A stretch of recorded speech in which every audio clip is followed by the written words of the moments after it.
दोस्तों इमेजिन करिए आप दुनिया के सबसे सुरक्षित, सबसे सीक्रेट और जमीन के सैकड़ों फीट नीचे बने एक न्यूक्लियर पावर प्लांट में बैठे हैं। वहां पर कोई इंटरनेट नहीं है, कोई बाहरी नेटवर्क नहीं है, वहां परिंदा भी पर नहीं मार सकता। आपकी स्क्रीन पर सब कुछ नॉर्मल दिख रहा है, ग्रीन लाइट्स जल रही हैं, लेकिन अचानक आपके पैरों के नीचे की जमीन कांपने लगती है। करोड़ों डॉलर की मशीनें जवाब देने लगती हैं और देखते ही देखते वो लोहे के ढेर में बदल जाती है। कोई धमाका नहीं हुआ, कोई मिसाइल नहीं गिरी, कोई जासूस अंदर नहीं घुसा। तो फिर देश के सबसे बड़े सपने को किसने तबाह कर दिया? जवाब है सिर्फ 250 केबी का एक छोटा सा कंप्यूटर कोड, एक ऐसा डिजिटल वायरस जिसने जंग की परिभाषा को हमेशा के लिए बदल के रख दिया।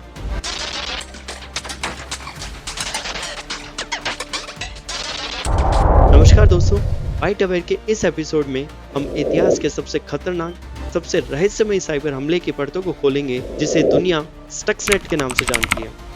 हम देखेंगे कि कैसे दो देशों ने मिलकर एक ऐसी डिजिटल मिसाइल बनाई जिसने बिना एक भी गोली चलाए पूरा युद्ध जीत लिया। कहानी शुरू होती है मिड 20s में।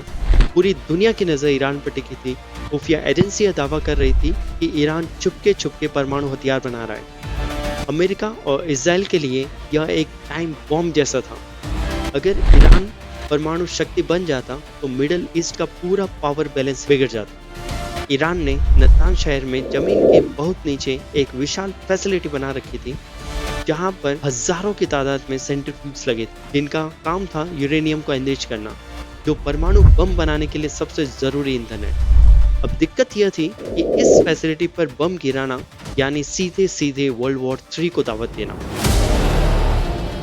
इसलिए अमेरिका की CIA, NSA और इजराइल की खुफिया यूनिट 8200 ने मिलकर एक सीक्रेट मिशन शुरू किया जिसका कोड नेम था ऑपरेशन ओलंपिक गेम्स। लेकिन सबसे बड़ी चुनौती अभी भी बाकी थी। नतांज का सिस्टम इंटरनेट से पूरी तरह कटा हुआ था, जिसे साइबर सिक्योरिटी की भाषा में एयर गैप कहते हैं। जब कोई रास्ता ही नहीं तो वायरस अंदर कैसे जाएगा? एक इम्पॉसिबल मिशन था।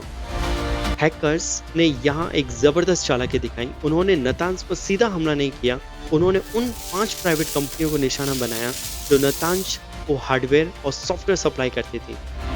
उन्होंने उन कंपनियों के सिस्टम को हैक किया और इंतजार कि कब कोई बेखबर कर्मचारी अपनी USB पेन ड्राइव ऑफिस के कंप्यूटर में लगाएगा और फिर वही पेन ड्राइव नतांज के एयर गैप सिस्टम में लेकर जाएगा।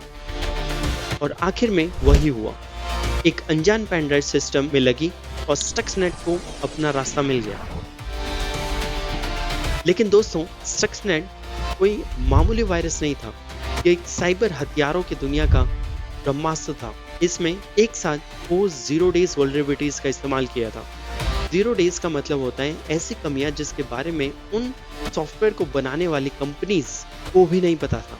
आमतौर पर एक वायरस में एक 0 डे होना भी बहुत ही बड़ी बात होती है। स्टक्सनेट में 4 थी: the magic USB, the printer tunnel, the fake VIP pass, the invisible alarm. इसमें एलन के वल्नरेबिलिटी का इस्तेमाल हुआ था।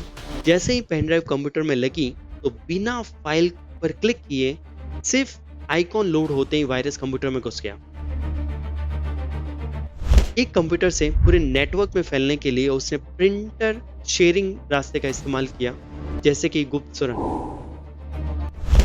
कंप्यूटर में घुसने के बाद उसने मशीनों को कंट्रोल करने के लिए एडमिन राइट चाहिए था। उसने विंडोज की एक कमी का फायदा उठाकर खुद को कंप्यूटर का बॉस बना दिया।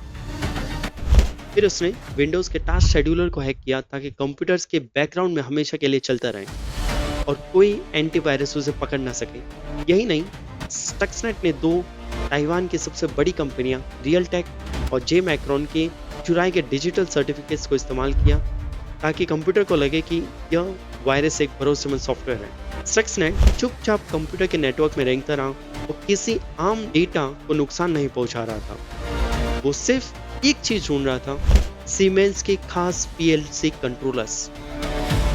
PLC कंट्रोलर्स वो हार्डवेयर जो असली दुनिया की मशीनों को कंट्रोल करते हैं। और आखिर में उसे अपना टारगेट मिल गया।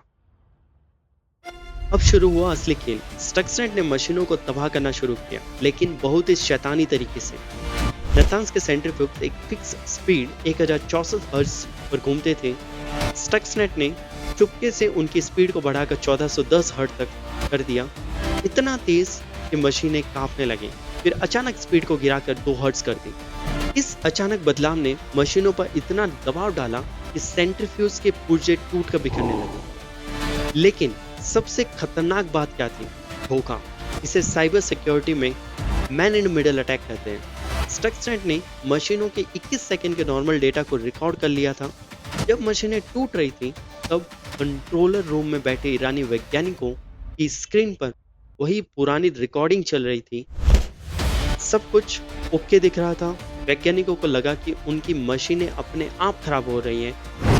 ऐसा भी नहीं था कि उन्हें हैक किया जा चुका है। यह ऑपरेशन सालों तक चलता, लेकिन 2010 में एक छोटी सी गलती ने इसे पकड़ लिया। स्टक्सनेट के कोड में एक बग आ गया जिसकी वजह से वो नतान्स से बाहर निकल गया। इंटरनेट के जरिए वो आग की तरफ पूरी दुनिया के कंप्यूटर्स में फैलने लगा। भारत, पाकिस्तान, अमेरिका, हर जगह। जून 2010 में बेलारूस की एक छोटी एंटीवायरस कंपनी वायरस ब्लॉकेडा के रिसर्चर सर्ज उलासेन के पास एक ईरान से शिकायत आई कि उनके कंप्यूटर्स बार बार रिबूट हो रहे हैं। जब उलासेन ने जांच की तो उन्हें यह भयानक कोड मिला। बाद में राफेल लैंगर नाम के जर्मन एक्सपर्ट ने इस कोड को पूरी तरीके से डिकोड किया और दुनिया को बताया कि इसका असली मकसद किसी का डेटा चुराना नहीं, बल्कि ईरान के न्यूक्लियर पावर प्लांट को फिजिकली तबाह करना था। स्टक्सनेट ने ईरान के तकरीबन 1000 सेंट्रीफ्यूज तबाह कर दिए। ईरान के न्यूक्लियर प्रोग्राम को सालों पीछे धकेल दिया बिना किसी बम गिराए। स्टक्सनेट ने पूरी दुनिया को दिखा दिया कि अब युद्ध के मैदान बदल चुके हैं। आज किसी देश को घुटनों पर लाने के लिए आपको फौज भेजने की जरूरत नहीं है, बल्कि कुछ लाइनों के कोड से ही आप के power plant, factories, hospital, hydro plants को बंद किया जा सकता है। आपके पूरे देश को ठप किया जा सकता है। स्टक्सनेट सिर्फ एक हमला नहीं था, यह साइबर वॉरफेयर के युग की शुरुआत थी। एक ऐसा हथियार जो एक बार चला दिया तो उसे वापस नहीं लिया जा सकता। और सबसे डरावनी बात यह है कि अब यह कोड ओपन सोर्स है और कोई भी इसे स्टडी कर सकता है। आपको क्या लगता है दोस्तों, क्या अगला वर्ल्ड वॉर टैक्स और मिसाइलों से नहीं बल्कि कीबोर्ड और माउस से लड़ा जाएगा? अपनी राय कमेंट में जरूर बताएं। अगर आपको यह डीप केस स्टडी पसंद आई तो बाइट अवेयर को सब्सक्राइब करें और इस वीडियो को लाइक करें ताकि मैं ऐसे ही इंटरेक्टिव वीडियो बनाता रहूं। मिलते हैं अगले वीडियो में। जय हिंद।